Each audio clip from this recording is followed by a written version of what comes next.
Bismillahirrahmanirrahim. Assalamu alaikum. Today we will do exercise 7C 1C book D3 8th edition and question number 7 we have to rearrange the given alphabets. उसको आपने subject बनाना है जो आपके पास brackets में given है। तो मैंने आपको पहले भी बताया कि जो चीज़ें ऐड या सब्ट्रैक्ट हो रही हैं पहले आप उनको मूव करते हैं दूसरी साइड पे, फिर उसके बाद जो भी मल्टीप्लाई या डिवाइड हो रहा है हम उसको शिफ्ट करते हैं। So moving towards part A. अब इसमें आपके पास है हमारे पास 1/h + 1 + 2 = k। तो पहले आप इस 2 को शिफ्ट करेंगे दूसरी साइड पे। सो जब आप इस 2 को दूसरी साइड पे शिफ्ट करेंगे तो ये आपके पास आ जाएगा 1/h + 1 = ये आपके पास क्या बन जाएगा k - 2 बन जाएगा। अच्छा, अब दो तरीके हैं। एक तरीका तो यह है कि या तो आप क्रॉस मल्टीप्लाई करें और फिर उसमें से h कॉमन करके और फिर निकाल लें, और दूसरा तरीका ये है कि इसका आप रेसिप्रोकल ले लें और फिर आप क्रॉस मल्टीप्लाई कर लें। तो हम दूसरे तरीके से करते हैं, मतलब ये इधर आ जाएगा। लाइक क्रॉस मल्टीप्लाई की सूरत में थोड़ा सा लंबा हो जाएगा, मतलब इसको मुझे ऊपर चाहिए, ये वाली चीज़ मुझे ऊपर चाहिए, h + 1 मुझे ऊपर चाहिए। तो मतलब इसका मैं रेसिप्रोकल ले लूँगी। जब इसका रेसिप्रोकल लूँगी तो मुझे इसका भी रेसिप्रोकल लेना है। तो इसका रेसिप्रोकल लेने के लिए मतलब दोनों टर्म्स का आपने रेसिप्रोकल लेना है। तो ये हो जाएगा h + 1 / 1, और यहाँ पे डिवाइडेड में 1 था तो वो 1 ऊपर चला जाएगा, और k - 2 आपके पास कहाँ पे आ जाएगा, डिनोमिनेटर में आ जाएगा। ठीक है। अब बजाय इसके कि आप क्रॉस मल्टीप्लाई करें फिर वो ब्रैकेट्स की मल्टीप्लिकेशन करें, वो एक लंबा चौड़ा प्रोसेस है, हम इसको इस तरह से सिंप्लीफाई कर सकते हैं। अब आपने h की वैल्यू क्योंकि निकालनी है तो h इसी साइड पे रहेगा, ये आ जाएगा 1 / k - 2, और ये जो +1 था इस साइड पे आके क्या हो जाएगा -1 हो जाएगा। आप चाहें तो आप इसका LCM लेके इसको फर्दर सिंप्लीफाई कर सकते हैं। ये आ जाएगा k - 2 और ये 1, बिकॉज ये -1 है, -1 इसके साथ मल्टीप्लाई होगा तो -k + 2। तो फर्दर सिंप्लीफिकेशन के बाद आपके पास जो आंसर बचेगा 2 + 1 आपके पास आ जाएगा 3।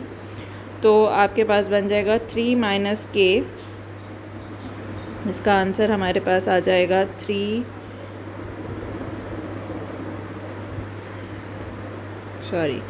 k / k - 2। This is the answer of our h।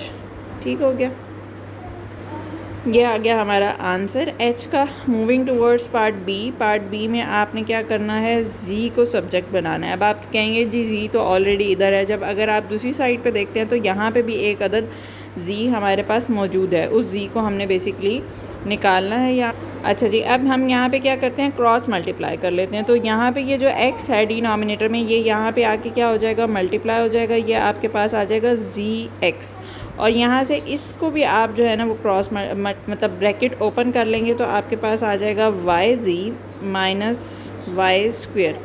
अब जो z वाली टर्म्स हैं उनको हम एक साइड पे शिफ्ट कर लेते हैं। लाइक ये yz को हम इधर ले आते हैं तो ये आ जाएगा zx - yz = y²। अब इसमें से हम क्या कर लेते हैं, z कॉमन कर लेते हैं क्योंकि आपने उसको वैल्यू निकालनी है। तो x - y = y²। अब क्या होगा, जो ये वाली ब्रैकेट है इधर आकर क्या हो जाएगी, डिवाइड हो जाएगी। तो हमारा z का आंसर जो है वो निकल आएगा, that is y² / x - y।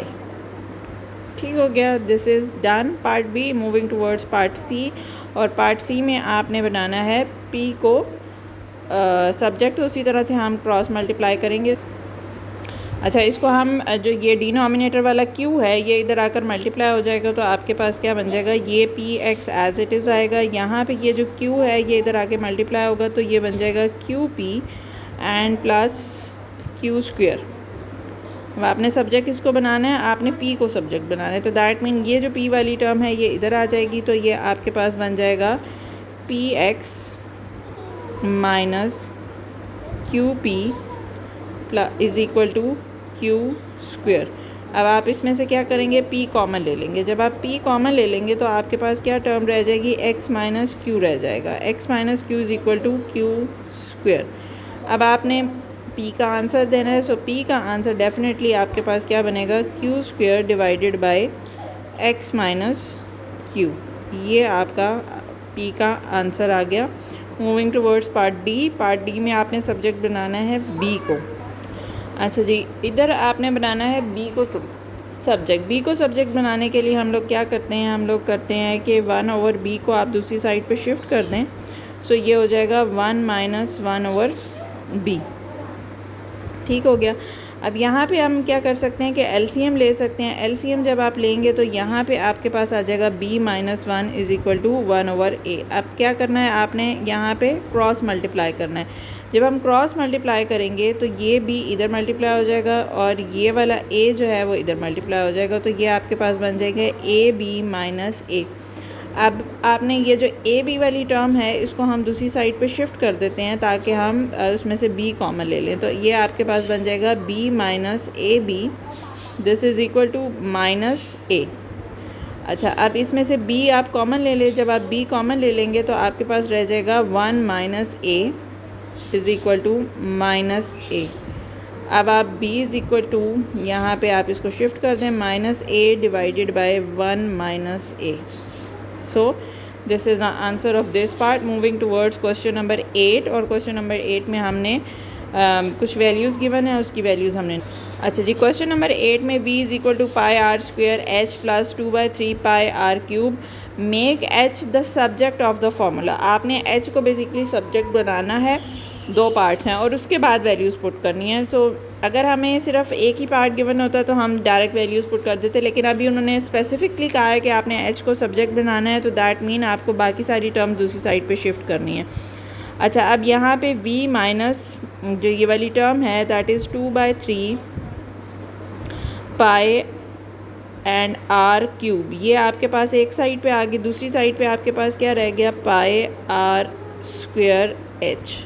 अब h के साथ ये मल्टीप्लाई हो रहा है तो इस साइड पर आकर ये क्या हो जाएगा, डिवाइड हो जाएगा। सो दैट मीन ये हो जाएगा 1/, इसको अगर हम लिखते हैं तो ये हो जाएगा, अच्छा जी, ये हो जाएगा 1/πr² v माइनस